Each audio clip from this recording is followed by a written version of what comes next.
ابیحا دروازہ کھولو۔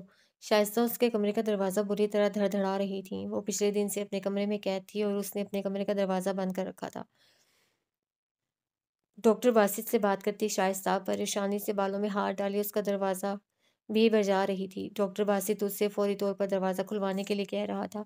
ابیحا کے لیے ایک ساتھ اتنے صدمے برداشت کرنے کے بعد اپنے کمرے میں قید ہونا ٹھیک نہیں تھا۔ وہ کوئی بھی انتہائی قدم اٹھا سکتی تھی۔ اس کی بہن اور بھائی اس سے دور جا چکے تھے۔ سونے پر سہاگا وہ اس سے رابطے میں رہنا بھی گوارا نہیں کر رہے تھے۔ دوسری طرف وہ رمیز کے ایسے انکشافات سن کر بری طرح متاثر ہوئی تھی۔ اس کی ذہنی حالت بہت تباہ کن صورتحال اختیار کر گئی تھی۔ آبی بچے دروازہ کھولو، ایسے اندر رہنا تمہارے لیے ٹھیک نہیں ہے، آبی۔ ساتھ ہی اسے دروازہ بجایا تھا، پھر ملازم کو آواز دے کر تمام دروازوں کی چابی لانے کے لیے کہا۔ وہ سفید چہرہ لیے اب پھر سے دروازہ بجا کر اس سے منت کر رہی تھی۔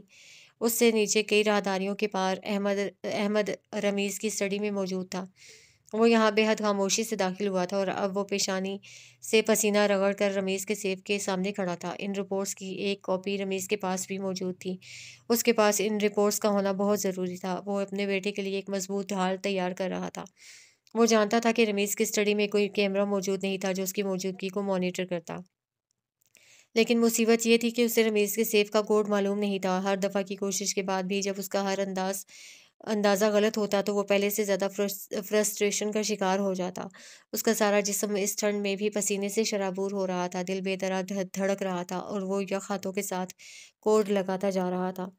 جب کوئی بھی لفظ اس سیف کو کا دروازہ کھولنے میں ناکام رہا تو وہ پیچھے ہو گیا، گھٹنوں کے بل جھکا۔ وہ خود کو پرسکون کر رہا تھا، ساتھ ہی پینٹ کی جیب کو چھو کر پستول کی موجودگی کو یقینی بنایا۔ اسے رمیز جیسے شخص پر رتی بھر بھی بھروسہ نہیں تھا۔ کچھ دماغ پرسکون کر کے وہ پھر سے سیدھا ہوا۔ ایک کوڈ اس کے دماغ میں اگلے ہی پل کسی کوندے کے مانند لپکا تھا۔ اس نے سفید لبوں پر زبان پھیری تو پسینے کے کئی نمکین قطرے زبان میں گھلے۔ اب وہ محتاط چہرہ لیے لفظ لکھ رہا تھا، مبین۔ اگلے ہی پل سیف کلک کی آواز کے ساتھ کھل گیا تھا۔ اسے لمحے بھر کو حیرت بھی ہوئی۔ جب وہ اپنے باپ سے اتنی انسیت رکھتا تھا تو اس نے اسے مارا ہی کیوں تھا؟ وہ پسینے سے تر ہاتھ لیے سیف میں موجود تمام کاغذات باہر نکال کر دیکھ رہا تھا۔ اسی پل داخلی دروازے سے رمیز اپنے ملازم شاہی کے ساتھ داخل ہوا۔ اس کا چہرہ حد درجہ صفاق محسوس ہو رہا تھا۔ اس نے آگے بڑھ کر داخلی دروازہ پار کیا تو شائستہ نے چونک کر اس کی جانب دیکھا۔ وہ جو ملازم سے دروازہ کھلوا رہی تھی ٹھٹک کر ریلنگ تک چلی آئی۔ رمیز اسے نارمل نہیں لگ رہا تھا۔ احمد کو رپورٹس مل گئی تھیں۔ وہ انہیں ہاتھ میں لیے جیسے ہی پیچھے ہوا تو اسٹڈی کا بھاری دروازہ عجیب سی آواز کے ساتھ کھلا۔ اس کے ہاتھ میں موجود رپورٹس لمحے بھر کو ہوا سے لہرائی تھیں اور وہ اپنی جگہ ہی جم گیا تھا۔ اس نے پلٹ کر دیکھنا مناسب نہ سمجھا، وہ جیسے دن کی روشنی میں دھر لیا گیا تھا۔ رمیز اب شاہی کے پیچھے ایستادہ تھا۔ وہ پلٹا، پھر رمیز کی جانب دیکھا۔ رمیز کی نگاہوں میں اسے جیسے کوئی زخم سا محسوس ہوا تھا۔ وہ اس کے پشت دکھانے پر زخمی لگ رہا تھا، کہیں کوئی جنبش جیسے باقی نہیں رہی تھی۔ فضا میں گردش کرتی ہر شے رک سی گئی تھی۔ وہ دونوں بنا کسی حرکت کے ایک دوسرے کو تک رہے تھے۔ اسی پہر دوسری جانب لاؤنج میں براجمان حرم نے ہاتھ میں تھاما چاندی کی تتلی والا نیکلیس نگاہوں کے سامنے کیا تھا۔ یہ نازنین کا تھا اور وہ اسے واپس بھی کرنا چاہتا تھا، لیکن جانے کیا سوچ کر وہ ہمیشہ رک جایا کرتا تھا۔ لاؤنج سنسان تھا اور سب اپنے اپنے کمروں میں جا چکے تھے۔ وہ بھی لباس تبدیل کیے لاؤنج میں خاموشی سے آ بیٹھا۔ اس کے ہاتھ میں موبائل تھا اور وہ اس میں موجود اس پہیلی کو بار بار پڑھ رہا تھا۔ 3 دروازوں کے پار، دیوارے گریا تلے، مقید ہے تمہارا خزانہ۔ 3 دروازوں کے پار، دیوارے گریا، زیر لب دہراتا۔ وہ بری طرح چونک کر سیدھا ہوا تھا۔ دماغ میں بے ساختہ ہی جماکا سا ہوا تھا۔ ڈیوڈ اسٹار، یہودیوں کے مذہب کی ایک واضح نشانی، اور دیوارے گریا ڈیوڈ اسٹار سے جڑی ہوئی تھی کیونکہ یہ یہودیوں کی ایک ایسی دیوار تھی جس سے لگ کر وہ گریہ وزاری کیا کرتے تھے اور اپنے گناہوں کی معافی مانگا کرتے تھے۔ یقیناً وہ دیوار اس چرچ کے اندر ہوگی، لیکن اس چرچ کا دروازہ مقفل تھا۔ وہ اگلے ہی پل اٹھ کر وجدان کے کمرے کی جانب بھاگا تھا، پھر اندر داخل ہو کر اس کے اسٹڈی ٹیبل پر دھری جاوید کی ڈائریاں اوپر تلے کھول کر دیکھیں۔ ہر پرچے کو بغور پڑھا، لیکن وہاں کچھ بھی ایسا درج نہیں تھا جو اس دروازے کے کھلنے کی جانب نشاندہی کرتا۔ ابھی وہ مایوس ہو کر اسے پرے ڈالنے ہی لگا تھا کہ اس کے گتے پر 16ویں صدی لکھا دیکھ کر رک سا گیا۔ اس ہند سے اور صدی نے اسے پہلے بھی چونکایا تھا۔ اس کے عین نیچے پینسل سے دبا کر ڈیوڈ اسٹار کی مٹی مٹی سی صورت بنائی گئی تھی۔ پہلی دفعہ دیکھنے پر اسے وہ صورت سمجھ نہیں آئی تھی، لیکن دوبارہ بغور دیکھنے پر اسے وہ ڈیوڈ اسٹار واضح طور پر نظر آ رہا تھا۔ وجدان اپنے بستر پر اٹھ بیٹھا تھا، پھر لیمپ جلا کر اسے مندی مندی آنکھوں سے دیکھا۔ حرم بھائی آپ؟ وہ جلدی سے اس کی جانب پلٹا تھا۔ 16ویں صدی کا بنیادی نقطہ کیا ہے وجدان؟ 16ویں صدی کے عین نیچے درج وہ مٹا مٹا سا اسٹار درمیان سے بالکل ملا ہوا تھا۔ اس کا بنیادی نقطہ ہی اس دروازے کی چابی تھا۔ وجدان کو پہلے تو اس کا سوال سمجھ نہیں آیا تھا، لیکن پھر وہ سیدھا ہو بیٹھا۔ نگاہ اس کے ہاتھ پر پکڑی ڈائری تک گئی۔ شیکسپیئر؟ اس کے جواب پر وہ ناسمجھی سے آگے بڑھایا تھا۔ شیکسپیئر؟ ناسمجھی سے زیر لب دہرایا۔ وجدان نے سر اس بات میں ہلایا تھا۔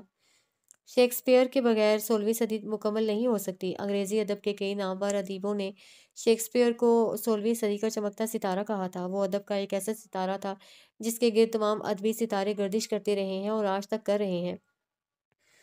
اس کے آس پاس ساری دنیا جیسے ساکت ہو گئی تھی۔ وجدان نے ہاتھ آگے بڑھا کر اس کے ہاتھ سے ڈائری لے لی تھی، پھر اسے کھول کر اس کے پرچے الٹنے لگا۔ ایک جگہ ٹھہر کر اسے سر اٹھایا تھا۔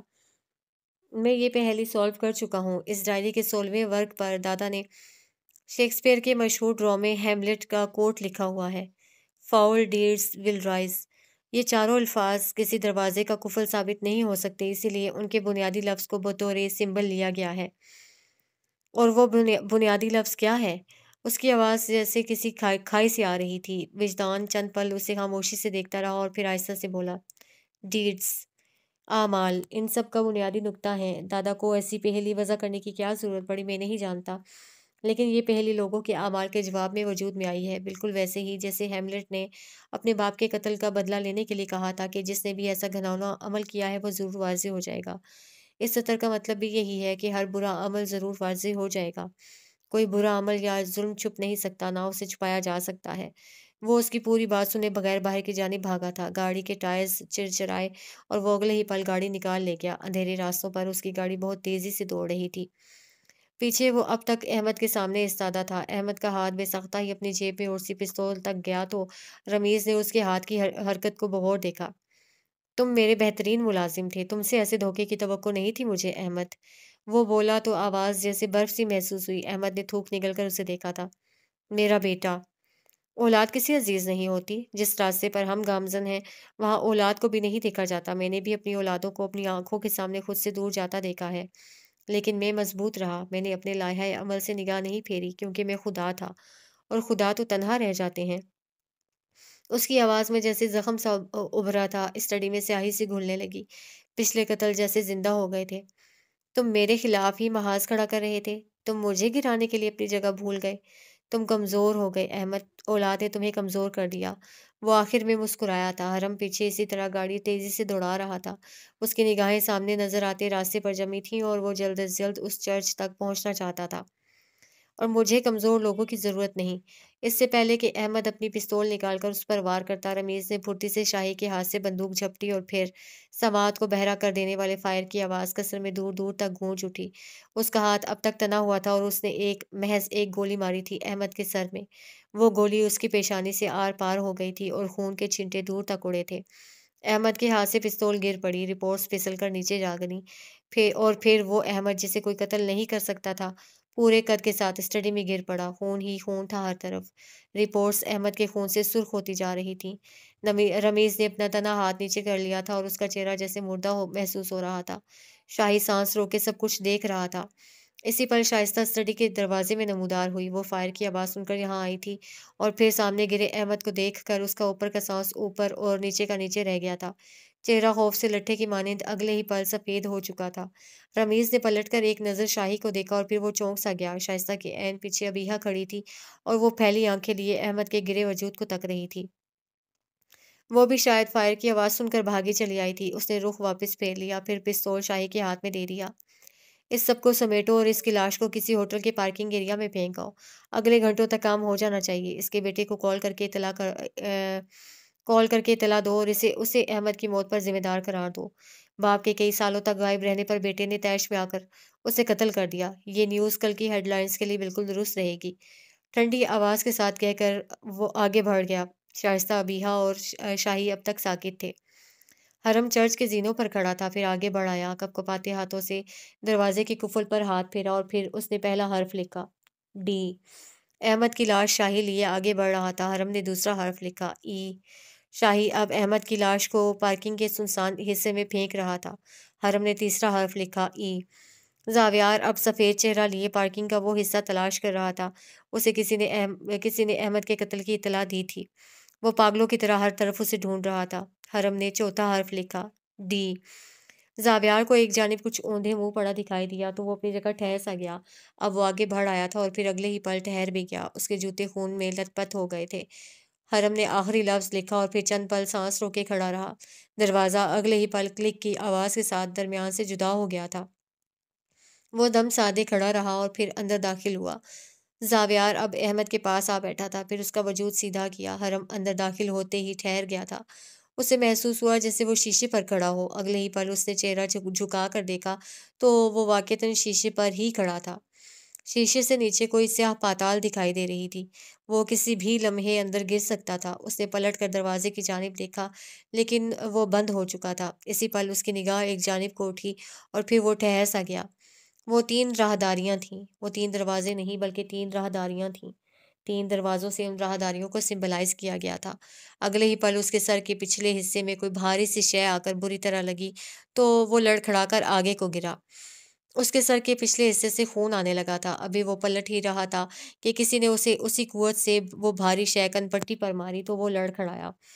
ایک پل کو ساری دنیا نگاہوں کے سامنے گھوم گئی تھی اور پھر وہ ہوش کھوتا اس شیشے کی زمین پر آ گرا تھا۔ پیچھے زاویار اب بے تاثر چہرے کے ساتھ احمد کو تک رہا تھا۔ اس کے ہاتھ سرخ خون سے بھر چکے تھے۔ وہ دونوں ہی خون آلود ہو چکے تھے اور پہیلیاں سلجھ جائیں تو ان کی ایک بھاری قیمت ادا کرنی پڑتی ہے۔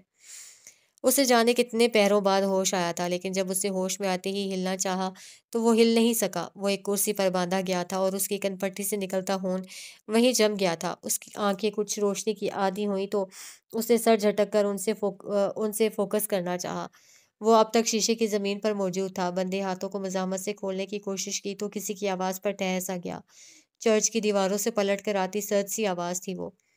خوش آمدید میرے بچے، کسی نے کہا تو اس نے آنکھیں سکیڑ کر اندھیرے میں بغور دیکھنا چاہا۔ وہ سامنے کرسی پر براجمان تھا اور اس کا وجود اندھیرے میں تھا۔ حرم کے سر پر جھولتا بلب اس کی آنکھوں میں چپ سا رہا تھا۔ کون ہو تم؟ اس نے بھی اسی سرد آواز سے پوچھا تو وہ شخص آگے کو ہوا۔ اس کا چہرہ اب بھی واضح نہیں تھا۔ میں اس خزانے کی حفاظت پر مامور ہوں، اس نے کہا تو مزاحمت کرتے حرم نے چونک کر اس کی جانب دیکھا۔ وہاں بہت اندھیرا تھا۔ اس کی مزاحمت رک سی گئی تھی۔ گھوسٹ؟ اور اس کی ہلکی سی سرگوشی پر سامنے براجمان شخص مسکرایا تھا۔ وقت پیچھے کی طرف سفر کرنے لگا۔ جاوید اپنی پراپرٹی کے کاغذات کی حفاظت کے لیے اس شخص کے پاس آئے تھے اور اس نے ان کی امانت سنبھالنے کا ذمہ اپنے سر لے لیا تھا۔ پھر جاوید نے ایک پہیلی وضع کی تھی اور اس گھوسٹ نے اس پہیلی کی تکمیل کے لیے ہی طالوت کو حکم دیا تھا حرم کو اسائنمنٹ دینے کا۔ طالوت اس ایک بندے کا نام نہیں لے سکتا تھا کیونکہ اس پر اس گھوسٹ کی نگاہ ہر لمحے موجود تھی۔ وہ حرم کو اس کا نام نہیں بتا سکتا تھا، لیکن اس نے حرم کے لیے ایک نقشہ ضرور بنوایا تھا اور پھر اسے حرم کی ذہانت پر کوئی شک نہیں تھا۔ وہ جانتا تھا کہ وہ اس پہیلی کو سلجھا لے گا۔ اس نقشے کے ہاتھ میں آتے ہی کوئی اسے دیکھ کر بھاگا تھا، وہ بھی اسی گھوسٹ کا بندہ تھا۔ اس نے بہت کچھ سمجھتے ہوئے چہرہ اٹھا کر اس اندھیرے میں براجمان شخص کی جانب دیکھا تھا۔ میں اب تک غلط سمجھتا رہا، مجھے لگا کہ میرے پیچھے احمد کے بندے ہیں، لیکن وہ تو تمہارے چیلے تھے، اس نے کہا تو گھوسٹ نے سر اس بات میں ہلا دیا تھا۔ پھر اس نے اپنے ہاتھ سے دائیں جانبی ہاتھ سے اشارہ کیا تو حرم نے اس کی حرکت کرتے ہاتھ کو بغور دیکھا۔ اگلے ہی پل اب وہ نگاہیں پھیرے ان سنسان راہداریوں کو تک رہا تھا۔ ان 3 راہداریوں کا سفر ایک ہی سمت میں سفر کرتا ہے۔ اس کے پچھلے حصے میں ایک دیوار تلے تمہاری امانت موجود ہے، لیکن پہلے تمہیں کچھ طے کرنا ہے۔ اس نے سوالیہ نگاہوں سے اس کی جانب دیکھا تھا۔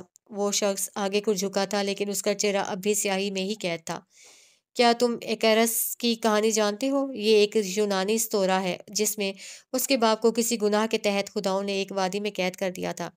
ایکیرس اس شخص کا بیٹا تھا۔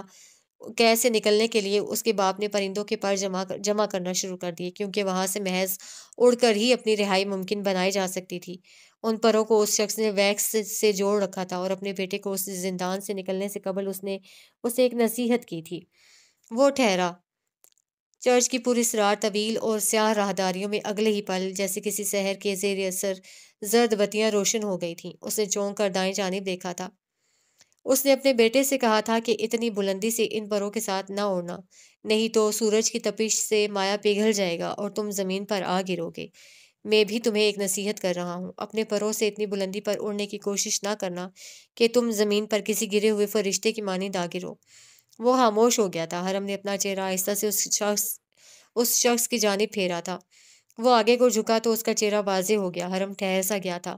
راہداریوں میں روشن زرد روشنیاں جیسے ہر شے کی سیاہی میں اضافہ کر رہی تھیں۔ لیکن کیا تم جانتے ہو کہ ایکریس نے اپنے باپ کی نصیحت یاد نہیں رکھی تھی اور وہ اپنے زخمی پروں کے ساتھ پوری قوت سے زمین پر آ گرا تھا؟ وہ اسے پہچان گیا تھا۔ اس شخص کی شکل بہت جانی پہچانی سی تھی، بالکل ایسی ہی جیسے وہ آئینہ دیکھ رہا ہو۔ اس کی آنکھوں پر پٹی بندھی ہوئی تھی، ہر جانب اندھیرا تھا اور کچھ سجھائی نہ دیتا تھا کہ کس سمت میں اسے لے جایا جا رہا تھا۔ اس کے ہاتھ اب تک پیچھے بندھے ہوئے تھے اور رسی کی سخت ہونے کے باعث اس کی کلائیاں مزاحمت کرنے پر زخمی ہو گئی تھیں۔ وہ جلد پھٹ کر گوشت ابھر آنے کی حد تک زخمی ہو چکی تھی اور اس کی جلن ہاتھوں میں اترنے لگی تھی۔ وہ دو لوگوں کے ہمراہ آگے کی جانب ہاتھ سے گھسیٹا جا رہا تھا، پھر اسے ایک جگہ پر لا کر پھینک دیا گیا تھا۔ آنکھوں پر سیاہ پٹی بندھی ہونے کے باعث کچھ بھی دکھائی نہیں دے رہا تھا کہ وہ کہاں ہے۔ وہ کوئی جگہ تھی جہاں ٹھنڈ کچھ زیادہ ہی محسوس ہو رہی تھی، ایسے جیسے وہ کوئی سرد خانہ ہو۔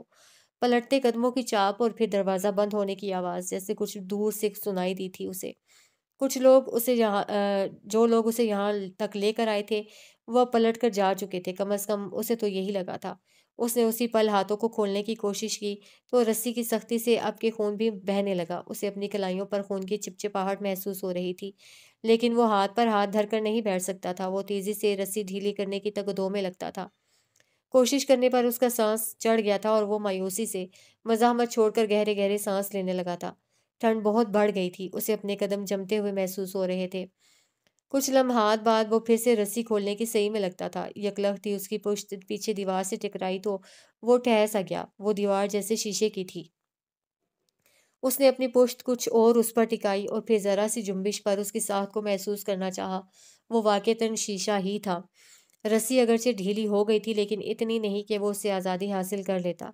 دور کیمرے میں وہ گھوسٹ اسے اب تک دیکھ رہا تھا۔ اس کے چہرے پر خاموشی تھی اور انداز میں سکون تھا۔ یہ حرم کی آزمائش تھی جو اس نے خود وضع کی تھی۔ وہ اگر اتنا قابل ہوا کہ یہاں سے کاغذات نکال لے گیا تو وہ واقعی قابل قدر ہوگا۔ اسے بس خاموشی سے اسے دیکھنا تھا۔ دوسری جانب حرم نے یہاں بھاگ کر آتے ہوئے وہ چاندی کی تتلی کا نیکلس اپنی کلائی میں باندھ لیا تھا اور اب وہ اس کے خون سے سرخ سا ہو رہا تھا۔ اس کی مزاحمت جاری تھی۔ قدموں کو جاتی ٹھنڈ، نگاہوں پر بندھی پٹی، کلائیوں میں زخم لگنے کے باعث ہوتی جلن، وہ بہت سرد رات ثابت ہو رہی تھی اس کے لیے، لیکن اس نے اس سے بھی کہیں سرد، کٹھن اور سیاہ راتیں کاٹی تھیں۔ اس کی کوشش جاری تھی اور ہر کوشش پر اس کی تکلیف میں اضافہ ہونے لگا تھا۔ اگلی صبح تک وہ احمد کے کفن دفن کا انتظام کر چکا تھا۔ وہ ضرورت سے زیادہ ہی خاموش محسوس ہو رہا تھا اور اسے بغیر دیکھے معلوم تھا کہ احمد کا قتل کس نے کیا ہے۔ وہ اس ایک شخص کے بارے میں غلط ہو ہی نہیں سکتا تھا۔ اسپتال کی راہداری سے روبینہ کو دونوں کندھوں سے تھامے وہ انہیں لیے آگے بڑھ رہا تھا، انہیں احمد کا چہرہ بالکل آخری دفعہ دکھانے کے لیے۔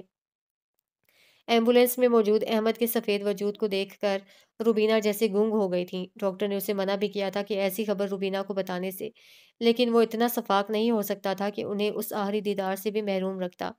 وہ جس احمد کے لیے ساری زندگی تڑپتی رہی تھی، وہ اتنا ظالم نہیں ہو سکتا تھا کہ ان کی اس آخری ملاقات کو حذف کر جاتا۔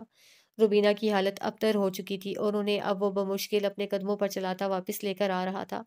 اس کے لیے ان کی آہو بکا بہت کربناک تھی۔ وہ ان کی چیخو پکار کو جیسے اپنے اندر بے حد خاموشی سے اتار رہا تھا۔ روبینہ بے ہوش ہو گئی تھی اور اب انہیں ایمرجنسی وارڈ میں منتقل کر دیا گیا تھا۔ سارنگ اس کے ساتھ ہی تھا اور اس کا چہرہ بھی اتنا ہی غمزدہ تھا کہ جتنا کسی دوست کا ہو سکتا تھا۔ وہ اسے تسلی دے رہا تھا لیکن شاید اسے تسلی کی اتنی ضرورت نہیں تھی۔ اسے احمد کی موت کا کوئی افسوس نہیں تھا، وہ تو بس اس کے افسوسناک انجام پر چپ رہ گیا تھا۔ جس انسان کی حفاظت کے لیے اس نے اپنا نام تک تبدیل کر لیا تھا، جس کے لیے وہ اپنے گھرانے کو چھوڑ کر آگے بڑھ گیا تھا، جس کے لیے اس نے جانے کتنے ہی بے قصور لوگوں کو قتل کیا تھا، اسی ایک انسان نے احمد کو محض ایک گولی ایسی ماری تھی کہ وہ اب دوبارہ کبھی اٹھ نہیں سکتا تھا۔ کیا یہ ہوتا ہے انجام، اتنا بھیانک اور خوفناک؟ وہ اسے کفن دے کر بنا کسی جنازے کے دفنا چکا تھا، بالکل خاموشی سے۔ شاید یہی احمد کی کہانی کا انت تھا، سیاہ، خوفزدہ کر دینے والا۔ اس سارے عرصے میں اسے ٹی وی دیکھنے کا وقت نہیں مل سکا تھا، لیکن دوسری جانب اپنی اسٹڈی میں براجمان سامنے چلتی ٹی وی پر خبریں دیکھتا رمیز اپنی جگہ پر کھول کر آگے ہو بیٹھا تھا۔ وہ شاہی پر دھاڑ رہا تھا کیونکہ اس نے جلد بازی میں سی سی ٹی وی فوٹیج کو کور اپ کرنے کے بجائے کام بہت بے ڈھنگے طریقے سے کیا تھا۔ اسے جو خبر ٹی وی پر چلوانی تھی وہ نہیں چل سکی تھی۔ پولیس کے ہاتھ پارکنگ ایریا کی اصل سی سی ٹی وی فوٹیج لگ چکی تھی، جس میں زاویار کو قتل کے بعد اندر داخل ہوتے ہوئے واضح طور پر دیکھا گیا تھا۔ وہ چاہ کر بھی اس کا الزام زاویار پر نہیں ڈال سکتا تھا۔ اسے شاہی سے احمد کے طرز کے کام کی امید لگا کر غلط کیا تھا۔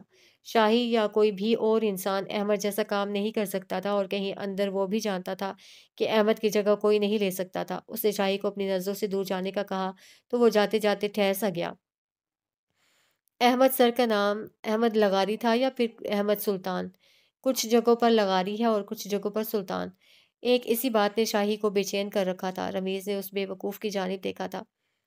سلطان نام کے ساتھ یہاں رہنا ممکن نہیں تھا۔ وہ جب میرے پاس کام کرنے آیا تو میں نے یہی شرط رکھی تھی کہ تمہیں اپنا سر نیم تبدیل کرنا پڑے گا۔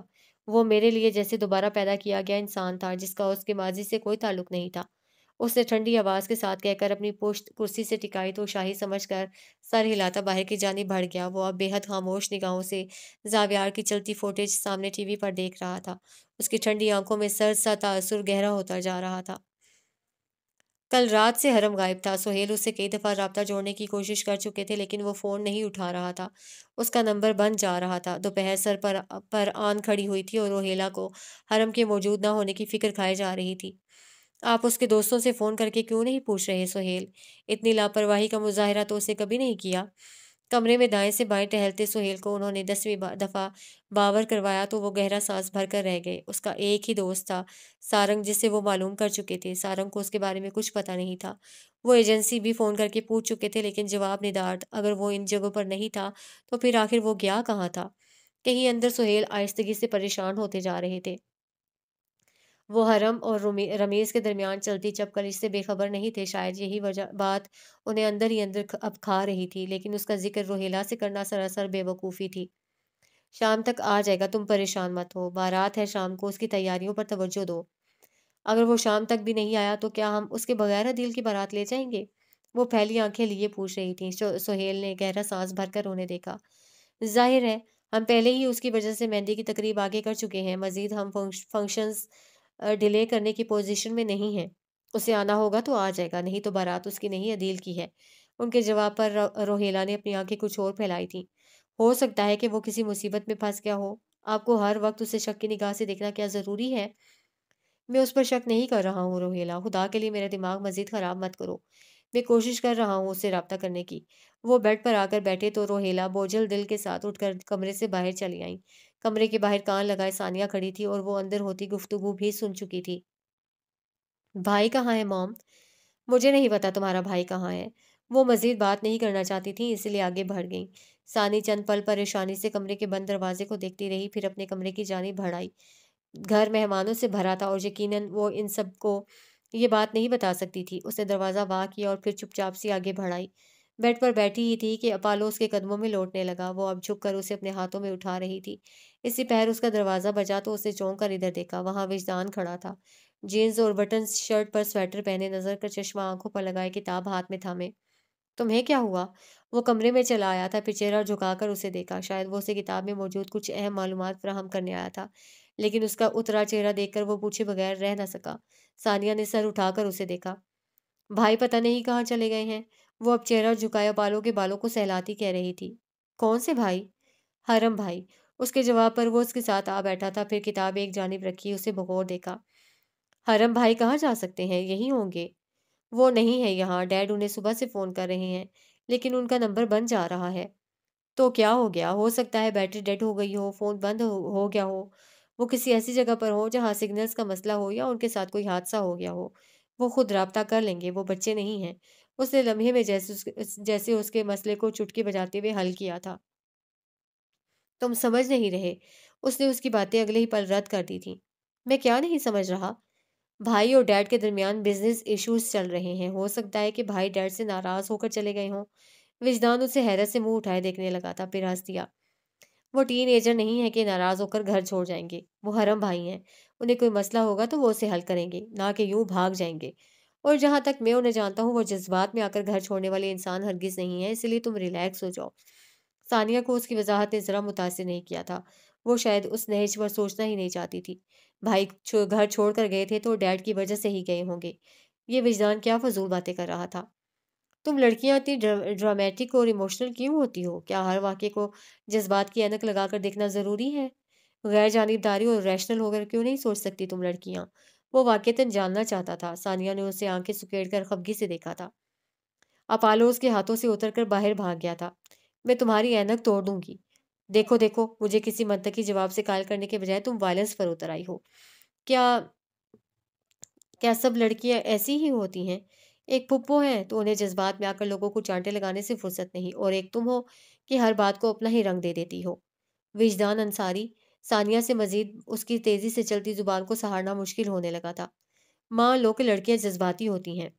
میں اب واقعی تمہاری اینک توڑ دوں گی تاکہ تم اگلے کئی دنوں تک اپنی منحوس کتابوں کو ہاتھ نہیں لگا سکو۔ میں نے دیکھا ہے کہ ذہین لڑکے اکثر اندھے ہوتے ہیں۔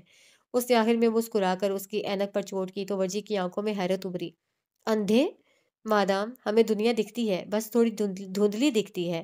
ہمارے چشمے کے پیچھے موجود آنکھیں زندگیاں مفلوج کرنے کی صلاحیت رکھتی ہیں۔ ذہین سی پر اعتماد آنکھوں سے اسے دیکھتے ہوئے کہا تو ثانیہ نے بمشکل گہرا سانس لیا۔ مجھے اپنی زندگی مفلوج نہیں کروانی، اسی لیے یہاں سے چلے جاؤ۔ تم کیا جانو کہ ہماری دھندلی آنکھیں کتنی اہم ہوتی ہیں؟ تمہیں اس معاملے میں جذباتی ہونے کی ضرورت نہیں، مجھے پتا ہے تم اندھے ہو۔ وہ اب اسے چڑھا رہی تھی اور وہ تو منہ کھولے دیکھ رہا تھا اسے۔ میں اندھا نہیں ہوں۔ اوہ، تم لڑکے اتنے ڈرامیٹک اور ایموشنل کیوں ہوتے ہو؟ سیدھے سے مجھے قائل کیوں نہیں کر لیتے اس معاملے میں؟ تم مجھے اندھا کہو گی تو میں کیسے قائل کروں گا تمہیں؟ خفا ہو کر پوچھا تھا، ساتھ ساتھ ہاتھ بھی باندھ لیے۔ ثانیہ کو اسے دیکھ کر بے ساختہ ہی ہنسی آئی تھی۔ دیکھا، ہم جس چیز کے بارے میں حساس ہوتے ہیں اس کے بارے میں ریشنل ہونا یا غیر جذباتی ہونا ہمارے لیے بہت مشکل ہوتا ہے۔ میں بھائی کے لیے حساس ہوں، اسی لیے مجھے ان کے بارے میں غیر جانبدار خیالات نہیں آتے۔ میں ہمیشہ ڈر جاتی ہوں کہ کہیں انہیں کچھ ہو نہ گیا ہو، کہیں وہ ہم گھر والوں سے کسی بات پر ناراض نہ ہو گئے ہوں۔ کیا تمہیں پتا ہے کہ حرم بھائی دل میں بغض رکھتے ہیں؟ وہ آسانی سے کچھ نہیں بولتے، وہ ہر بات یاد رکھتے ہیں اور ایسے لمحے سے کبھی نہیں چوکتے جہاں انہیں وہ پچھلی بات استعمال کرنے نہ آتی ہو۔ میں حیران ہوں کہ کیا سارے شوٹرز ایسے ہی ہوتے ہیں؟ وہ اسے دیکھتی پوچھ رہی تھی۔ وجدان نے مترجم سے ابرو اونچے کیے تھے۔ کیا تم جانتی ہو کہ وہ شوٹر ہیں؟ اسے لگا تھا کہ اس حقیقت سے محض چند ہی لوگ واقف تھے۔ ثانیہ نے سر اس بات میں ہلایا تھا۔ گھر میں صرف میں اور ڈیڈ جانتے ہیں اس بارے میں، موم اور بڑے بھائی نہیں جانتے۔ شاید وہ کبھی اس بات پر یقین ہی نہیں کر سکتے کہ حرم بھائی بندوق جیسی کسی چیز کو استعمال بھی کر سکتے ہیں۔ اس کے جواب پر وہ سیدھا ہو بیٹھا تھا، لبوں پر ہلکی سی مسکراہٹ ابھری تھی۔ ایجنسی میں خاصے مشہور ہیں وہ اپنی شوٹنگ اسکلز کی وجہ سے۔ جانتی ہوں، وہ ہر وقت خود ہی تعریف کرتے رہتے ہیں۔ اس کی بات پر وجدان نے سر تائیدی انداز میں ہلایا تھا۔ اسے حرم کا خود پسند ہونا معلوم تھا۔ اگر کوئی آپ کی تعریف نہ کرے تو آپ خود اپنی تعریف کر لیں۔ یہ جملہ اس نے ایک بار حرم کے منہ سے سنا تھا۔ کیا تم ان کے دوست زاویار سلطان کو جانتی ہو؟ ثانیہ نے ناسمجھی سے اس کی جانب دیکھا، پھر کچھ یاد آنے پر جلدی سے سر ہلایا۔ وہ حیران ہوا تھا۔ ہاں، کیسے؟ ڈاکٹر سارنگ کے کلینک میں ملاقات ہوئی تھی ان سے، ہاتھ سے خاموش لگ رہے تھے مجھے تو وہ۔ زاویار کا نام سنتے ہی اس کے ہاتھوں میں درد سا ہونے لگا تھا۔ اف، کتنا ظالم ٹرینر تھا وہ۔ خاموش؟ وہ نہ ہی بولے تو بہتر ہے، چھوٹے جملوں سے بڑے زخم دیتے ہیں وہ۔ تم سے ایسا کیا چرا لیا کہ تم اتنا خفا ہو رہے ہو؟ وہ اس کے رد عمل پر حیران ہوئی تھی۔ وجہ اگلے ہی پل اٹھ کھڑا ہوا۔ اپنی عزت افزائی کی تفصیلات میں جانا اس کے لیے کوئی خوشگوار بات نہیں تھی۔ زخم دیتے ہیں یا زخم بھرتے ہیں؟ بعض دفعہ زبانیں کڑوی ہوتی ہیں لیکن ان کا بول انسان کو اندر کہیں سے مندمل کر رہا ہوتا ہے۔ بعض زبانیں میٹھی ہوتی ہیں لیکن ان کے جملے انسان کو اندر کہیں زہر دے رہے ہوتے ہیں۔ ہم بس ان زبانوں کے دیر پا اثرات جلد نہیں سمجھ پاتے۔ زخم مندمل ہونے کے بعد اور زہر ابھرنے کے بعد ہمیں اندازہ ہوتا ہے کہ ہم کس طرح کے لوگوں کی صحبت میں اب تک رہ رہے تھے۔ وہ سر اٹھائے اسے دیکھتی کہہ رہی تھی۔ وہ اسے حیرت سے گردن جھکائے تک رہا تھا، پھر ہلکا سا مسکرایا۔ سمجھدار ہو تم۔ ہمیں ہمیشہ سے سمجھدار تھی۔ دیر وی گو اگین۔ کیوں بھول جاتا تھا کہ وہ ثانی حرم کی بہن تھی۔ اس نے اپنی کتاب اٹھائی اور کمرے سے باہر نکل آیا۔ ثانیہ وارڈروب کے سامنے استادہ سامنے لٹکے کپڑوں کو تک رہی تھی۔ نازنین رات بھر تو ثانیہ کے کمرے میں موجود رہی لیکن پھر صبح ہوتے ہی وہ صوفیہ کے کمرے میں چلی آئی تھی۔ رات بھر جاگنے کے باعث اس کا سر بری طرح دکھ رہا تھا اور آنکھیں متورم محسوس ہو رہی تھیں۔ ناک سرخ پڑ رہی تھی اور بال بکھرے ہوئے تھے۔ اس کی حالت ہر درجہ عجیب ہو رہی تھی۔ ابھی بھی وہ صوفیہ کے بستر پر کروٹ لیے لیٹی ہوئی تھی۔ کمرے میں دروازہ کھول کر کوئی داخل ہوا تو اس نے اپنا رخ اس جانب پھیرا۔ صوفیہ اب الماری کے سامنے کھڑی کچھ اس کے اندر رکھ رہی تھیں۔ ناظرین ان کی پشت کو حالی نگاہوں سے دیکھتی رہی۔ وہ پلٹیں تو اسے اپنی جانب دیکھتا پا کر رک سی گئیں۔ پھر یک لخت ہی سرد تاثرات لیے چہرہ پھیر کر جو ہی باہر جانے لگیں تو اس نے انہیں آواز دے کر روک لیا۔ اس کی آواز رونے کے باعث بیٹھی ہوئی تھی اور حلق جیسے اندر تک زخمی ہو چکا تھا۔ وہ ٹھہر گئی تھیں، اسے پلٹ کر دیکھا۔ کیا آپ مجھ سے اب تک ناراض ہیں امی؟ اس کی آنکھیں جانے کیوں بھیگ رہی تھیں۔ صوفیہ نے اس کی ایسی حالت دیکھی تو دل پگھل سا گیا۔ وہ اگلے ہی پل خاموش چہرہ لیے آگے چلی آئی تھیں۔ کوئی فرق پڑتا ہے تمہیں میری ناراضگی سے؟ انہوں نے چہرہ جھکا کر آہستہ سے پوچھا تو اسے آنسو بمشکل قابو کر کے سر اس بات میں ہلایا۔ وہ ابھی بس ان کی گود میں سر رکھ کر لیٹنا چاہتی تھی۔ ایم سوری امی۔ ایک آنسو ٹوٹ کر تکیے میں جذب ہوا تھا اور آواز بھر آ گئی تھی۔ صوفیہ نے ناسمجھی سے اس کے چہرے کو دیکھا۔ وہ ان کے سامنے کبھی کمزور نہیں پڑتی تھی۔ وہ آہستہ سے اس کے سرہانے آ بیٹھیں تو ناظرین نے اپنا سر ان کی گود میں رکھ لیا۔ صوفیہ نے اس کے بالوں کو سہلایا تھا۔ کس بات کی معافی مانگ رہی ہو؟ انہوں نے تھکے چہرے کے ساتھ پوچھا تو اس کی آنکھوں سے آنسو ٹوٹ ٹوٹ کر گرنے لگے۔ صوفیہ کی گود نم ہونے لگی تھی۔ پیدا ہونے کے لیے۔ اس کی کمزور سی بھیگی آواز ابھری تھی۔ صوفیہ کی آنکھوں میں نمی سی پگھلنے لگی تھی۔ وہ جھکی اور پھر اس کے ماتھے پر پیار کر کے سیدھی ہوئی۔ بری بات ہے، ایسے نہیں کہتے، اللہ ناراض ہوتا ہے۔ میں آپ کی اور بابا کی زندگی میں آنے پر بہت معافی چاہتی ہوں امی۔ میں ہمارے پورے خاندان کے لیے ہمیشہ تکلیف کا باعث بنی ہوں۔ میں نے آپ لوگوں سے آپ کی چھت چھین لی۔ میں نے سب کچھ تباہ کر دیا ہے امی۔ میں کرسڈ ہوں۔ میں کرسڈ چائلڈ تھی۔ آپ کو مجھے پیدا ہوتے ہی مار دینا چاہیے تھا۔ آخر میں اس کی آواز جیسے تنفر سے زخمی ہو گئی تھی۔ اسے اپنے آپ سے جتنی نفرت اس سمے ہوئی تھی شاید ہی پہلے کبھی ہوئی ہو۔ صوفیہ کا دل اس کی بات پر کانپ سا گیا تھا۔ کیوں کر رہی ہو ایسی باتیں؟ تم میری بہت پیاری بیٹی ہو۔ میں آپ کی بد نصیب بیٹی ہوں امی۔ اللہ نہ کرے کہ تم بد نصیب ہو۔ اللہ تمہیں تمہارے نصیب کی خوشیاں دکھائے۔ میری دعائیں رائے گاہ نہیں جا سکتی۔ لیکن وہ ویران ہوتی جا رہی تھی۔ اس کی وجود میں اتنی ویرانی اتر گئی تھی کہ اس کی آنکھیں خشک ہونے کا نام ہی نہیں لے رہی تھیں۔ رمیز کے انکشاف نے اس کے اندر موجود اس آخری طاقت کو بھی ختم کر دیا تھا۔ وہ کھوکھلی ہو گئی تھی، لیکن ستم تو یہ تھا کہ وہ کسی سے بھی اس بارے میں بات نہیں کر سکتی تھی۔ اس کا دل بوجھ سے پھٹنے کو تھا، لیکن وہ کسی سے نہیں کہہ سکتی تھی۔ وہ چیخنا چاہتی تھی، اپنی پوری قوت کے ساتھ چلانا چاہتی تھی، لیکن وہ ایسا نہیں کر سکتی تھی۔ قدرت نے اس سے چلانے تک کا حق چھین لیا تھا۔ کچھ کھایا ہے تم نے؟ بھوک نہیں۔ ادھر لیٹو۔ کیسے بھوک نہیں تمہیں؟ میں کھانا لے کر آتی ہوں تمہارے لیے۔ دیکھو تو ذرا کس قدر کمزور ہوتی جا رہی ہو تم۔ ہڈیاں ابھر آئی ہیں تمہاری گردن کے آس پاس۔ آنکھوں کے نیچے ہلکے گہرے ہو رہے ہیں۔ وہ اٹھنے لگی تو اس نے انہیں ہاتھ سے تھام کر روک لیا۔ بہت برا لگے گا کسی اور کے گھر میں ایسے کمرے میں کھانا۔ پلیز امی، مجھے نہیں کھانا۔ لو، روہیلا صبح سے پوچھ رہی ہے تمہارا کہ کہاں ہے نازنین۔ ادھر تمہارے دل میں پلتی جب کلشی ختم نہیں ہو رہی۔ میں لے کر آتی ہوں کھانا۔ یہ غیروں کا نہیں، تمہاری پھپھو کا گھر ہے پاگل لڑکی۔ انہوں نے خفگی سے کہہ کر اسے دیکھا تھا، پھر باہر کی جانب بڑھ گئیں۔ وہ بستر پر اٹھ بیٹھی تھی۔ کچھ پل بعد روہیلا اس کے کمرے میں چلی آئیں تو وہ چونک کر انہیں دیکھنے لگی۔ کہاں چلی گئی تھی تم مہندی کے آدھے فنکشن سے؟ طبیعت ٹھیک نہیں ہے کیا؟ وہ پاس آ کر اس کے ماتھے پر ہاتھ رکھے یوں پوچھ رہی تھی گویا ان دونوں کے درمیان بہت بہترین رشتہ ہو۔ ناظرین نے غیر آرام دہ سی نگاہ ڈالی تھی ان پر۔ مجھے لگا تھا کہ آپ میری شکل تک دیکھنا نہیں چاہیں گی۔ وہ کیوں؟ انور والی بات پر؟ بہت اچھا کیا ویسے تم نے اس کی بہن کے ساتھ۔ تم تھپڑ نہیں لگاتی تو میں لگا دیتی۔ بہت بکواس کر رہی تھی وہ لڑکی۔ وہ اب اس کے سامنے بیٹھ گئی تھی۔ ہم لوگوں نے بوجھ ڈال دیا ہے آپ کے گھر میں آ کر۔ میں جلد ہی امی اور وجی کو لے کر۔ ناشتہ کیا ہے تم نے؟ انہوں نے آرام سے بات کاٹی تھی اس کی۔ وہ چہرہ اٹھائے انہیں حیران آنکھوں سے دیکھنے لگی تھی، پھر آہستہ سے سر نفی میں ہلایا۔ دن چڑھ آیا ہے لیکن تم نے اب تک ناشتہ نہیں کیا۔ ٹھیک کہتی ہیں بھابھی، بہت ضدی ہو جاوید بھائی کی طرح۔ وہ بھی کھانے پینے کے معاملے میں بہت ضدی تھے۔ بول بول کر وقت پر کھانا کھانے کے لیے کہنا پڑتا تھا انہیں۔ جانتی ہو، رات کو اکثر مجھے نیند سے اٹھا کر کھانا گرم کرنے کے لیے کہتے تو میں بہت ناک بھون چڑھایا کرتی تھی، لیکن وہ میرے اتنے اچھے بھائی تھے کہ میں انہیں انکار نہیں کر پاتی تھی۔ وہ انہیں اداس آنکھوں سے تک رہی تھی۔ اسے نہیں پتا تھا کہ وہ ان کی باتوں پر مسکرا بھی رہی ہے۔ پھپھو، آپ کو مجھے تسلی دینے کی۔ ناشتہ کرو ٹھیک سے، پھر اٹھ کر باہر آؤ۔ عدیل کی بارات لے کر جانی ہے آج۔ اور یہ حرم، کیا تمہیں معلوم ہے کہ وہ کہاں ہے؟ آخر میں فکر مندی سے پوچھا تو اس نے ٹھٹک کر ان کی جانب دیکھا۔ کیا مطلب؟ کیا حرم گھر میں نہیں ہے؟ کل رات سے غائب ہے محترم، فون بھی بند جا رہا ہے، بس سب خیر ہو۔ وہ اٹھ کر باہر کی جانب بڑھی تو نازنین پیچھے تنہا رہ گئی۔ اس کے دل میں پھپھو کے لیے سرد کھانا پگھلنے لگا تھا، بہت آہستگی سے۔ دوپہر کی خنک دھوپ ہر شے کا احاطہ کیے ہوئے تھی۔ اس نے سائڈ ٹیبل پر رکھا فون اٹھا کر نگاہوں کے سامنے کیا، پھر ہتھیلی سے دونوں رخسار رگڑ کر صاف کیے۔ وہ زاویار کو فون کر کے حرم کے بارے میں معلوم کرنا چاہ رہی تھی۔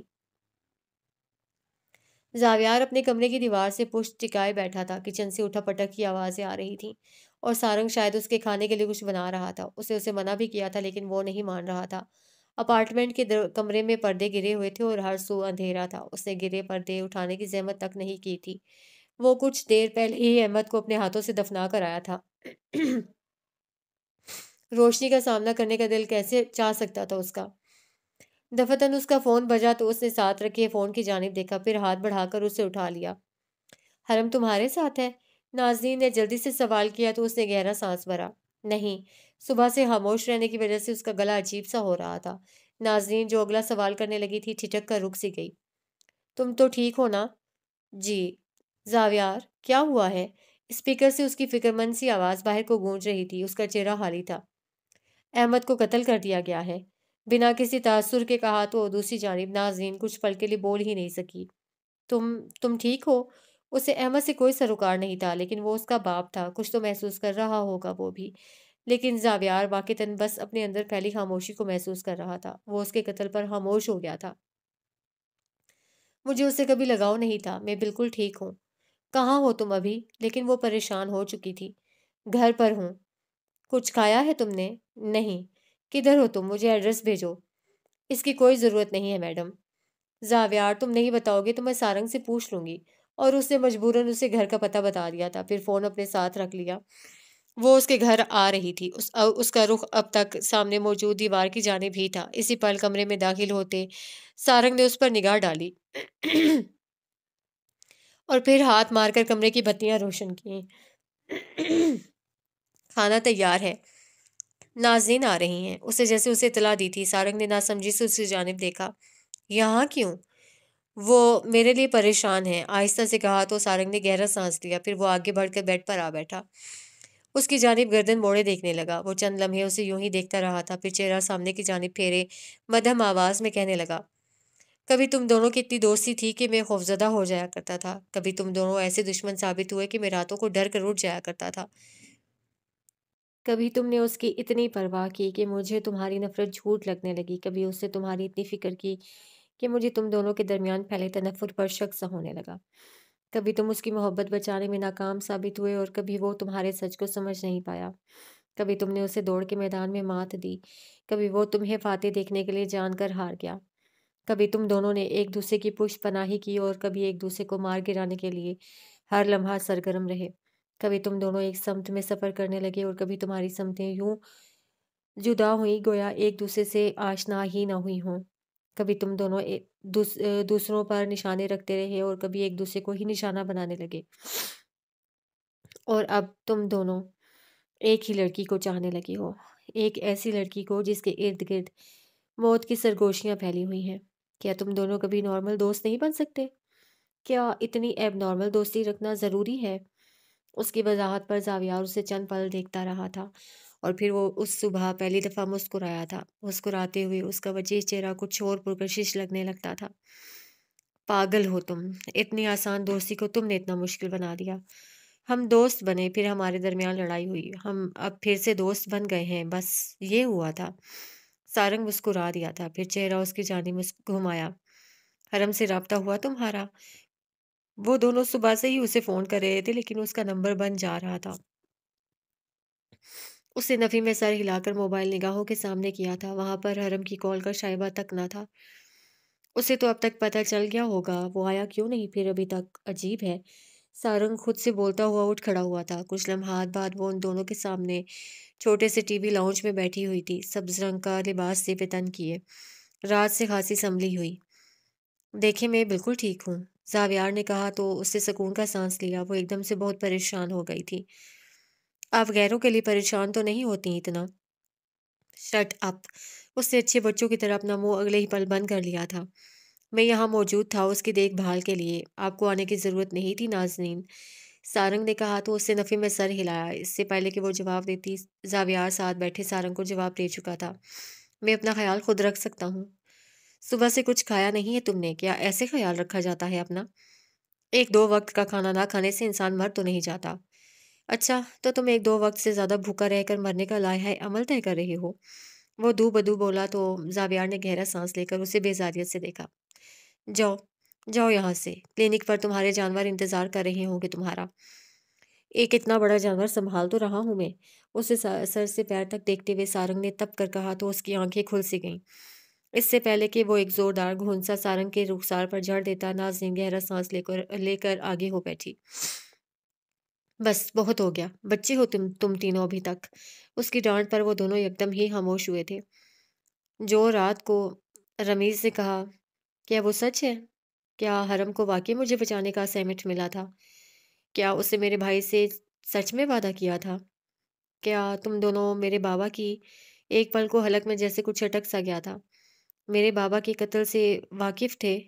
وہ ڈھیروں نمی ضبط کیے پوچھ رہی تھی۔ زاویار نے بھاری دل کے ساتھ سر ہلایا تھا۔ وہ کچھ پل اسے دیکھتی رہی، بالکل بنجر نظروں سے، پھر تھوک نکل کر پیچھے ہو بیٹھی۔ اسے سمجھ نہیں آیا کہ مزید کیا بات کرے۔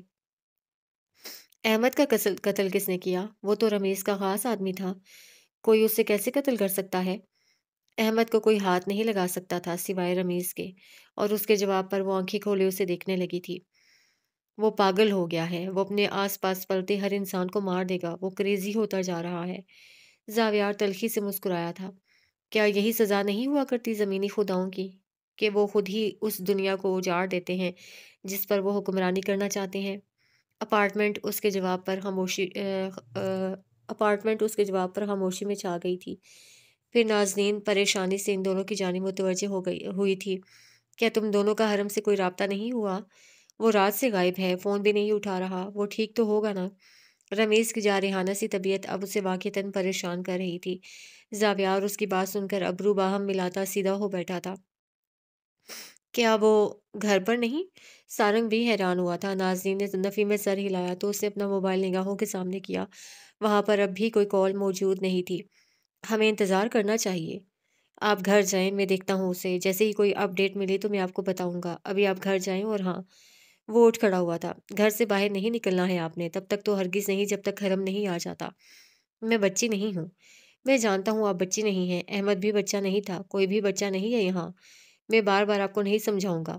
آخر میں اس کی تنبیہ سخت ہو گئی تھی۔ وہ حرم نہیں تھا۔ نازنین کو اسی پہر اندازہ ہوا تھا کہ وہ حرم نہیں ہے۔ اسی کے ساتھ موبائل جیب میں اڑستا وہ باہر کی جانب بڑھا تو وہ گہرا سانس بھر کر اٹھ کھڑی ہوئی۔ اس کے پاس حرم کا انتظار کرنے کے سوا کوئی راستہ نہیں تھا۔ پورا ایک دن اسے یہاں بے ہوش ہوئے گزر چکا تھا۔ شام کا وقت گہرا ہونے لگا تھا۔ اسے بے ساختہ ہی ہوش آیا تھا۔ وہ بندھے ہاتھوں کے ساتھ اس سرد خانے میں پھیلے کسی کیمیکل کے باعث بے ہوش ہو گیا تھا۔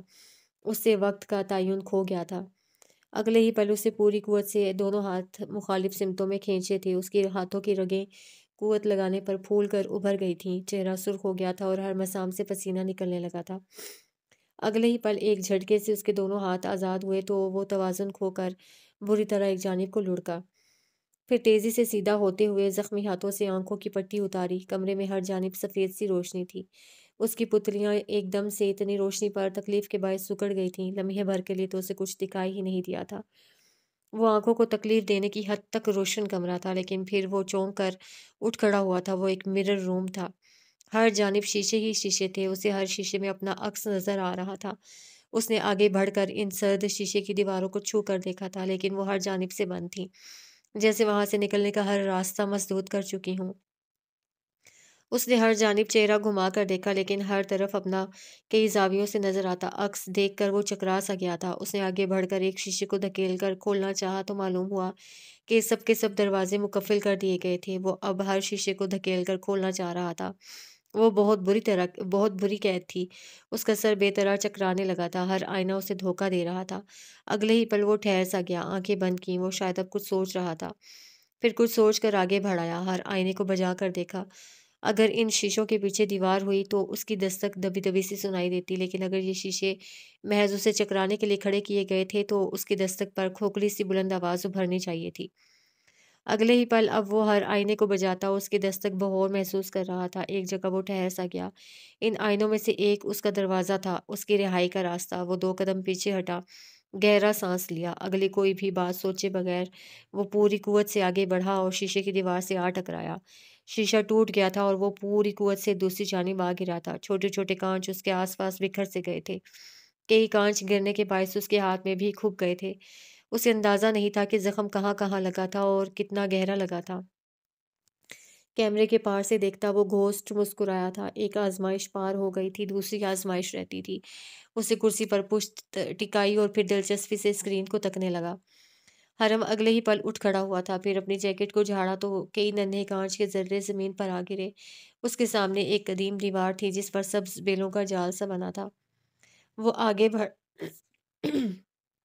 وہ آگے بڑھ آیا۔ ابھی اس نے اس دیوار کو چھوا ہی تھا کہ بہت سے قدموں کی چاپ پر چونک کر چہرہ پھیرا۔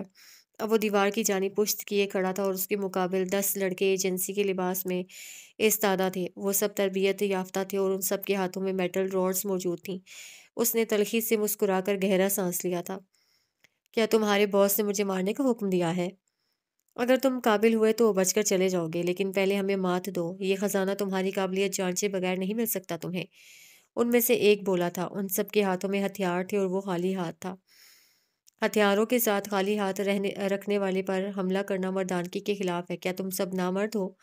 اس کی بات پر اگلے ہی لمحے سامنے شیشے کی ٹوٹی دیوار سے وہ گھوسٹ داخل ہوا تھا، اسے سرد مسکراتی نگاہوں سے دیکھتا ہوا۔ زبان بہت چلتی ہے تمہاری۔ انگلیاں بھی بہت تیزی سے چلنا جانتی ہیں ٹریگر پر۔ کیا اتنا چاہتے ہو اس لڑکی کو؟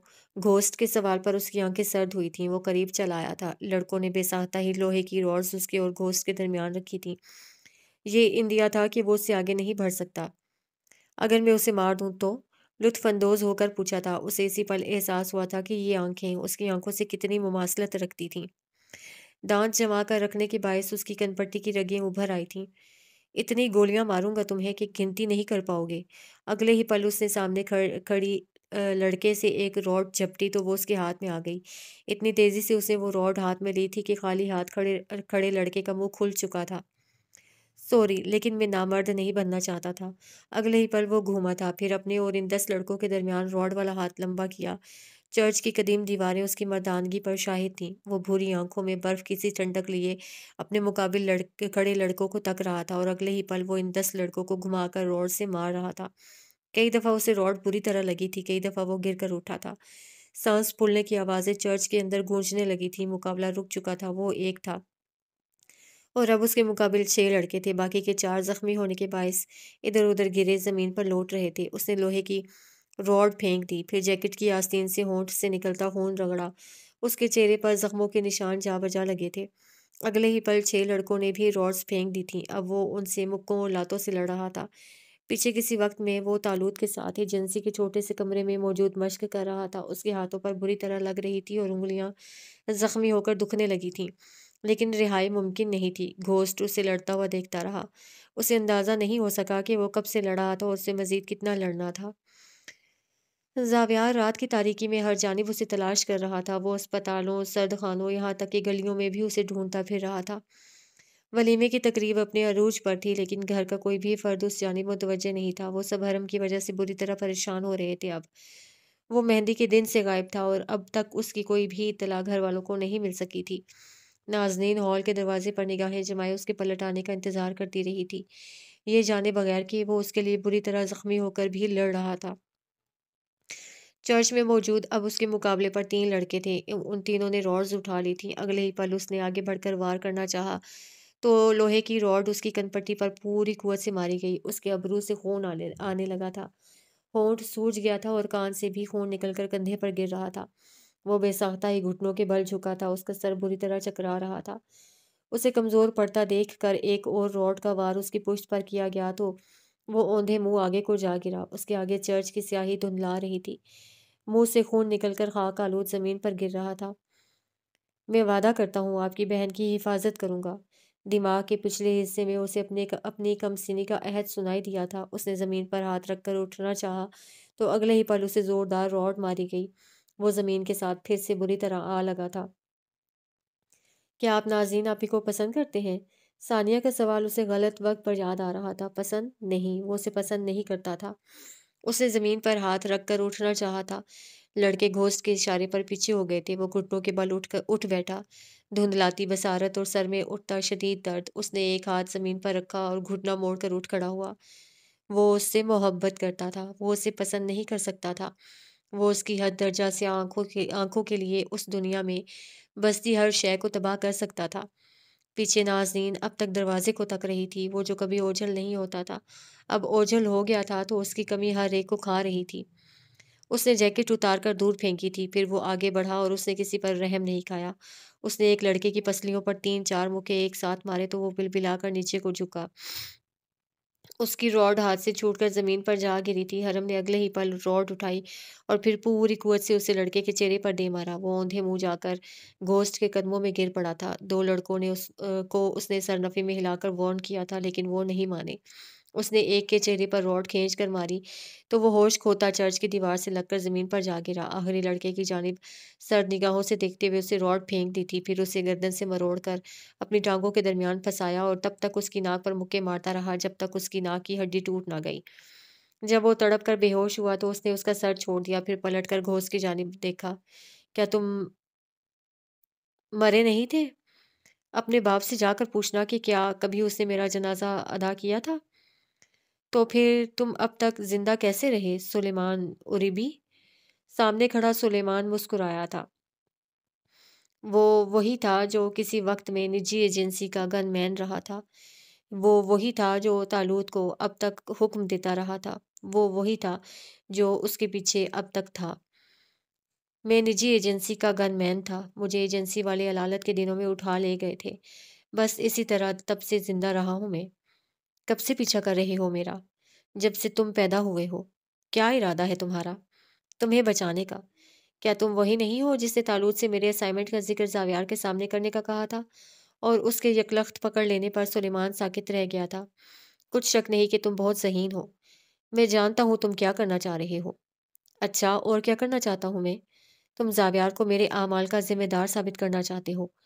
یہ اس کی غلطی ہے کہ وہ منظر عام پر چلا آیا۔ اگر وہ نہیں آتا تو میں کوئی اور اسکیپ گوٹ تلاش کرتا۔ مجھے صرف تمہارے تحفظ سے غرض ہے۔ تو احمد غلط نہیں تھا۔ احمد سب جان گیا تھا، اسی لیے مار دیا گیا ہے وہ۔ اس کے انکشاف پر وہ اپنی جگہ ہی جم سا گیا تھا۔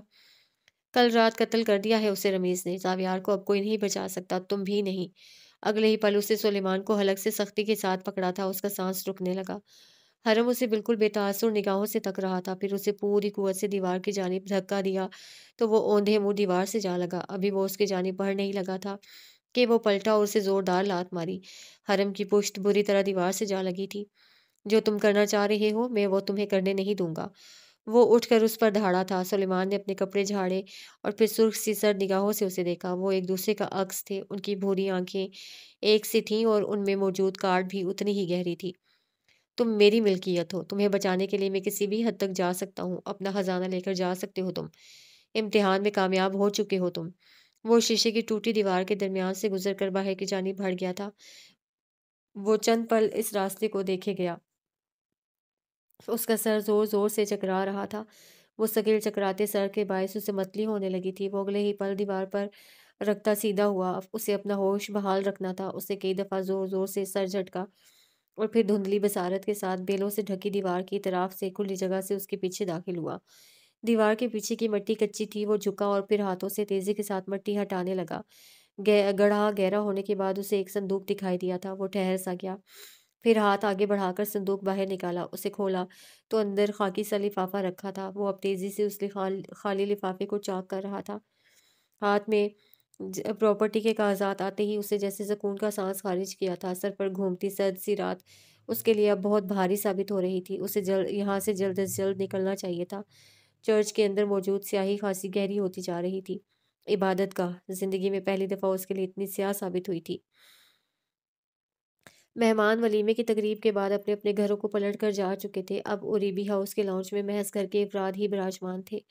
سہیل کا چہرہ غیر معمولی طور پر خاموش لگ رہا تھا اور باقی سب پریشان چہرے لیے انہی کی جانب متوجہ تھے۔ وہ مہندی کی رات سے غائب تھا اور اس کے ساتھ گھر والوں کا کوئی بھی رابطہ نہیں جڑ سکا تھا۔ پھر وہ اگلے ہی پل اٹھ کھڑے ہوئے۔ سب نے چہرے اٹھا کر انہیں دیکھا تھا۔ کہاں جا رہے ہیں آپ؟ روہیلا نے پوچھا تو سہیل کے جبڑے جم سے گئے۔ پھر انہوں نے شفاعت کو آواز دے کر گاڑی نکالنے کے لیے کہا تو گھر کے سب افراد اگلے ہی پل اٹھ کھڑے ہوئے تھے۔ اس وقت کہاں جا رہے ہیں آپ سہیل؟ تمہارے بھائی کے گھر۔ ان کا لہجہ بہت عجیب سا تھا۔ سب ٹھٹک سے گئے۔ نازنین کا سانس اپنی جگہ ہی ساکت ہو گیا تھا۔ بھائی جان کے گھر اس وقت؟ لیکن کیوں؟ مجھے یقین ہے کہ اس نے ہی میرے بیٹے کو اغوا کیا ہوگا۔ روہیلا کی آنکھیں اگلے ہی پل کھل سی گئی تھیں اور آنکھیں تو لاؤنج میں براجمان ہر فرد کی کھلی رہ گئی تھیں۔ میں اس سے زیادہ برداشت نہیں کر سکتا۔ وہ اگلے ہی پل جارحانہ سے انداز میں آگے بڑھے تو سب ان کے ساتھ ہی آگے بڑھے تھے۔ روہیلا نے انہیں کونی سے تھام کر روک لیا تھا۔ یہ کیا کہہ رہے ہیں آپ؟ بھائی جان ایسا کیوں کریں گے؟ ڈیڈ، ہو سکتا ہے کہ آپ کو کوئی غلط فہمی ہوئی ہو۔ ماموں ایسا کیوں کریں گے؟ وہ تو مجھ سے خود آج حرم کے بارے میں پوچھ رہے تھے۔ سہیل نے باری باری سرد نگاہوں سے ان دونوں کو دیکھا تھا، پھر ان کی نگاہ نے نازنین تک سفر کیا۔ پوچھو اس لڑکی سے، کون حملے کرواتا رہا ہے اس پر اب تک؟ سب چہرہ پھیرے نازنین کو تکنے لگے تھے۔ وجدان نے چہرہ جھکا لیا تھا اور نازنین کا چہرہ اگلے ہی پل سفید ہوا تھا۔ تمہارا بھائی اب تک اس لڑکی کی جان کے در پہ تھا۔ حرم کب سے اسے بچاتا پھر رہا ہے اور اسی کے بدلہ وہ میرے بیٹے سے لے رہا ہے۔ لیکن اب بہت ہو گیا۔ میں نے بہت برداشت کر لیا۔ اب میں اسے بتاؤں گا کہ سہیل کی اولاد کو میلی نگاہ سے دیکھنے کا انجام کیا ہوتا ہے۔ وہ اگلے ہی پل اپنا ہاتھ چھڑا کر بھائی کی جانب بڑھے تو سب ہونک بنے انہیں جاتا دیکھتے رہے۔ سارے گھر میں موت کا سا سناٹا پھیل گیا تھا۔ روہیلا تو اپنی جگہ ہی گنگ ہو گئی تھی۔ انکل ٹھیک کہہ رہے ہیں، مجھ پر حملے اب تک رمیز کرواتا رہا ہے۔ اس نے انسانیت کی ہر راہ کو پار کر لیا ہے اور اب وہ درندہ بنتا جا رہا ہے۔ اس نے آہستہ سے کہا تو روہیلا نے پیشانی پر پریشانی سے ہاتھ پھیرا، انہیں جیسے اس کی بات سمجھ نہیں آ رہی تھی۔ وہ کیوں کریں گے تمہارے ساتھ ایسا؟ تم میرے بھائی پر الزام لگا رہی ہو۔ وہ آگے بڑھ آئی تھی۔ نازنین نے انہیں زخمی سی آنکھوں سے دیکھا تھا۔ میرے ساتھ بچپن میں جو ہوا، میرا بھائی جس طرح بے دردی کی موت مرا، میرے بابا کو جیسے کچلا گیا اور دادا کو جس نے موت کے گھاٹ اتارا، وہ کوئی اور نہیں تھا پھپھو۔ وہ ٹھہری تو سانس تک رک گیا ہر ذی روح کا۔ وہ قتل رمیز نے کیے تھے۔ میری عصمت دری رمیز نے کروانے کی کوشش کی تھی۔ مجھے ذہنی مریض اس آدمی نے بنایا تھا اور حرم۔ وہ ٹھہری تو آنکھ سے آنسو ٹوٹ کر گرا۔ وہ مجھے کب سے اس کے ناپاک عزائم سے بچاتا رہا ہے۔ وہ آپ کو کبھی آپ کے بھائی کی حقیقت نہیں بتا سکا کیونکہ وہ کبھی آپ کو تکلیف نہیں دینا چاہتا تھا۔ سن لیں، آپ کا بھائی قاتل ہے، بہت سی زندگیوں کا۔ ہر جانب خوفناک سناٹا چھا گیا تھا۔ سہیل کی گاڑی تیزی سے قصر انصاری کی جانب بڑھ رہی تھی۔ بہت ہو گیا تھا چوہے بلی کا کھیل۔ اب انہیں اس آدمی سے کھل کر بات کرنی چاہیے تھی۔ رات کے اسی پہر کسی نے زاویار کے اپارٹمنٹ کا دروازہ کھٹکھٹایا تھا۔ وہ محتاط سے آگے بڑھ آیا، پھر جو ہی دروازہ کھولا تو وہ ساکت رہ گیا۔ سامنے بری طرح زخمی حرم کھڑا تھا اور اس کے ہاتھ میں ایک خاکی سا چوکور لفافہ تھا۔ اس سے پہلے کہ وہ کچھ بولتا، حرم 2 قدم آگے بڑھا۔ مجھے نہیں پتا تھا کہ مجھے اس وقت کہاں جانا چاہیے تھا۔ اگلے ہی پل وہ اس کے بازو میں جھول کر بے ہوش ہو چکا تھا اور زاویار نے اسے مضبوطی سے تھام لیا تھا۔ قصر اپنی سفید روشنیوں تلے جگمگا کر بھی سیاہ محسوس ہو رہا تھا۔ شائستہ لوگوں سے چھپ چھپا کر رات کی تاریکی میں ابیحہ کو اپنے ساتھ لیے ڈاکٹر باسط کے نجی کلینک سینٹر سے واپس آ رہی تھی۔ جب سے ابیحہ نے احمد کا قتل دیکھا تھا، تب سے وہ جیسے بولنا ہی بھول گئی تھی۔ وہ کسی ٹرانس، کسی کیفیت میں تھی۔ ڈاکٹر باسط اس کے سامنے گھنٹوں بولتا رہا لیکن وہ کوئی بھی جواب دیے بغیر اس کا چہرہ بے رونق نگاہوں سے تکتی رہی۔ شائستہ اسے پچھلے دنوں سے مستقل تھراپیز کے لیے لے کر جا رہی تھی، لیکن اس کی حالت تھی کہ سنبھلنے ہی میں نہیں آ رہی تھی۔ اس نے ابیحہ کے کھنڈر وجود کو جلتی آنکھوں سے دیکھا اور جو ہی داخلی دروازہ پار کر کے ہال میں داخل ہوئی تو ٹھٹک کر رک سی گئی۔ پرتعیش سے داخلی ہال میں رمیز کے مقابل شاید کوئی براجمان تھا۔ اسے یہاں سے اس کا چہرہ نظر نہیں آ رہا تھا، لیکن رمیز کے چہرے پر نظر آتے تاثرات بہت سرد تھے۔ اس نے ملازمہ کو آواز دے کر ابیحہ کو اس کے کمرے میں لے جانے کا حکم صادر کیا اور پھر آگے بڑھ آئی۔ وہاں سہیل براجمان تھے۔ رمیز کو کڑوے تاثرات کے ساتھ دیکھتے ہوئے اس نے ٹھنڈے سے سہیل کو آج سے قبل کبھی بھی ایسے تاثرات کے ساتھ نہیں دیکھا تھا۔ میرا بیٹا کہاں ہے؟ میں نہیں جانتا اور نہ آئندہ کبھی میرا اسے اغوا کرنے کا کوئی ارادہ ہے۔ رمیز جیسے اس کی بے وقت کی تفتیش سے بیزار ہو رہا تھا۔ وہ کوئی 10ویں دفعہ اس سے ایک ہی استفسار کر چکے تھے اور وہ انہیں ہر استفسار کے جواب میں ایک ہی بات کہہ چکا تھا۔ سہیل کی آنکھیں مزید سرخ ہوئی تھیں۔ مارکیٹ میں تمہاری ویلیو کتنی تیزی سے گری ہے، کیا اس کا تمہیں اندازہ نہیں؟ تمہارا ملازم بے وقت مارا گیا ہے اور صنعت کاروں کا ماننا ہے کہ اسے بھی تم نے ہی مارا ہے۔ لوگ تمہارے ساتھ سودا کرنے سے کترانے لگے ہیں۔ کیونکہ تمہارے آس پاس موجود انویسٹرز ایک ایک کر کے قتل کر دیے گئے ہیں۔ غالب خیال یہی ہے کہ ان انویسٹرز کو بھی تم نے ہی قتل کروایا ہے۔ ان کی غیر موجودگی کا سب سے زیادہ فائدہ تمہاری ہی ذات کو پہنچتا ہے۔ سہیل بے لچک سی آواز میں بول کر ٹھہر گئے تھے۔ رمیز محظوظ چہرہ لیے ان کے بدلے انداز کو تک رہا تھا۔ کہنا کیا چاہتے ہو سہیل؟ صرف اتنا کہ تم اس وقت صنعتی دنیا میں میری مخالفت برداشت کرنے کی تاب نہیں رکھتے۔ اس کی بات سن کر وہ ہلکا سا مسکرایا تھا، پھر آگے ہو بیٹھا۔ شائستہ بھی خاموش چہرہ لیے رمیز کے برابر آ بیٹھی تھی۔ وہ حرم کی غیر موجودگی سے واقف نہیں تھی۔ بغیر کسی ثبوت کے تم مجھے ایک ہی جملے میں قاتل اور اغواکار کہہ رہے ہو۔ کیا تمہاری کسی بھی بات کے پیچھے کوئی ثبوت موجود ہے؟ اگر ہے تو کتنے سالوں تک کا کیس کرنے کا ارادہ رکھتے ہو تم مجھ پر؟ میں تمہارے ساتھ ہر معاملے میں مفاہمت کرنے کے لیے راضی ہوں، لیکن پھر بھی میں نہیں جانتا کہ حرم کہاں ہے۔ وہ کہہ کر پیچھے ہو بیٹھا تھا۔ اسے حرم کی غیر موجودگی کا واقعی علم نہیں تھا۔ تمہارے پاس اسے غائب کروانے کا ہر جواز موجود ہے۔ ان کی آواز تیش سے بلند ہوئی تھی۔ شائستہ نے سہم کر رمیز کی جانب دیکھا تھا، لیکن وہ اب کے مسکرا نہیں رہا تھا۔ صوفے کے ہتھے پر رکھی اس کی مٹھی سختی سے بند ہو چکی تھی۔ اسے غصہ آ رہا تھا اور وہ واقعتاً اس کے تیش سے خوفزدہ ہو گئی تھی۔ وہ میرے راستے میں آیا تھا، لیکن پھر بھی میں نے اسے غائب نہیں کروایا۔ میں ابھی اتنا نہیں گرا کہ اتنی گھٹیا حرکت پر اتر آؤں۔ دشمنی میں بھی ہمیشہ ایک مقام برقرار رکھا ہے میں نے۔ اس کی ٹھنڈی آواز ابھری تھی۔ سہیل چند پل خاموش نگاہوں سے اس کا چہرہ تکتے رہے تھے، پھر وہ ہلکا سا آگے کو جھکے، اپنی ٹھہری پتلیاں ان کی آنکھوں میں گاڑی۔ تم جب اپنے باپ اور بھائی کو قتل کر سکتے ہو تو تم سے کچھ بعید نہیں رمیز انصاری۔ ان کی سرد آواز مدھم تھی، لیکن اس کا انکشاف رمیز اور شائستہ کو بآسانی سنائی دے گیا تھا۔ وہ دونوں ہی اپنی جگہ جم گئے تھے۔ رمیز کے چہرے سے ہی لگ رہا تھا کہ اس کے قدموں تلے موجود زمین لمحے بھر کے لیے ڈگمگائی تھی۔ میں اتنے سالوں سے خاموش رہا تو اس کا مطلب یہ نہیں تھا کہ میں تم سے خوفزدہ تھا۔ میں بس اپنے گھرانے کو کسی مصیبت کی نظر ہوتا ہوا نہیں دیکھنا چاہتا تھا۔ شاید تب میں تم سے طاقت میں بھی خاصا کمزور تھا، لیکن اب ایک دنیا مجھ پر بھروسہ کرتی ہے اور میرے بول کی کریڈیبلٹی سے واقف ہے۔ رمیز اپنی جگہ ساکت ہوا بیٹھا رہا۔ شیکسپیئر اپنے مشہور پلے میں لکھتا ہے کہ قتل کی زبان نہیں ہوا کرتی، لیکن وہ پھر بھی معجزاتی طور پر بول اٹھتا ہے۔ اسے لگا تھا کہ وہ ہر قسم کے جھول کے بغیر اب تک قتل کرتا آیا تھا اور اسے اس کا زوم بھی تھا، لیکن وہ غلط تھا۔ پہلے نازنین، پھر شائستہ، پھر حرم، پھر وجدان اور اب سہیل۔ ان میں سے ہر ایک اس کے کیے گئے قتال سے واقف تھا۔ اس کا خود پر سے زوم لرزش کا شکار ہو گیا تھا۔ اگر یہ سب جانتے ہو، میرے بارے میں آگاہی رکھتے ہو، تو یہاں کیوں آئے ہو تم؟ جا کر اپنے بیٹے کو تلاش کرو، شاید اس نے مجھ سے زیادہ دشمنیاں پال رکھی ہیں۔ وہ اٹھ کھڑا ہوا تھا، جی یہ جیسے اشارہ تھا کہ وہ مزید بات نہیں کرنا چاہتا تھا۔ سہیل بھی اگلے ہی پل اٹھے، پھر آگے بڑھ کر ان کے عین سامنے آ کھڑے ہوئے۔ یہ میری تمہیں پہلی اور آخری وارننگ تھی رمیز۔ میرے بیٹے کو اگر کچھ ہوا تو زندہ میں تمہیں بھی رہنے نہیں دوں گا، یاد رکھنا۔ وہ بہت سرد سرگوشی تھی۔ اگلے ہی پل سہیل پلٹے، لیکن پھر اپنی جگہ ہی رک سے گئے۔ داخلی دروازے میں روہیلا اور عدیل کھڑے تھے۔ وہ جانے کب سے عدیل کے ساتھ یہاں موجود تھی اور شاید وہ سب سن بھی چکی تھی۔ انہیں روہیلا کا چہرہ حد درجہ سفید محسوس ہوا تھا، یوں گویا ان کی رگوں سے خون کا آخری قطرہ تک سینچ لیا گیا ہو۔ انکشاف بہت عظیم تھا اور شاید وہ اسے سنبھالنے میں ناکام ہو رہی تھی۔ رمیز بھی دروازے میں کھڑی روہیلا کو دیکھ کر ٹھہر سا گیا تھا۔ لمحے بھر کو اس کا اپنا رنگ بھی نچڑ گیا تھا۔ بابا کو، جاوید بھائی کو، وہ لڑکی جھوٹ نہیں بول رہی۔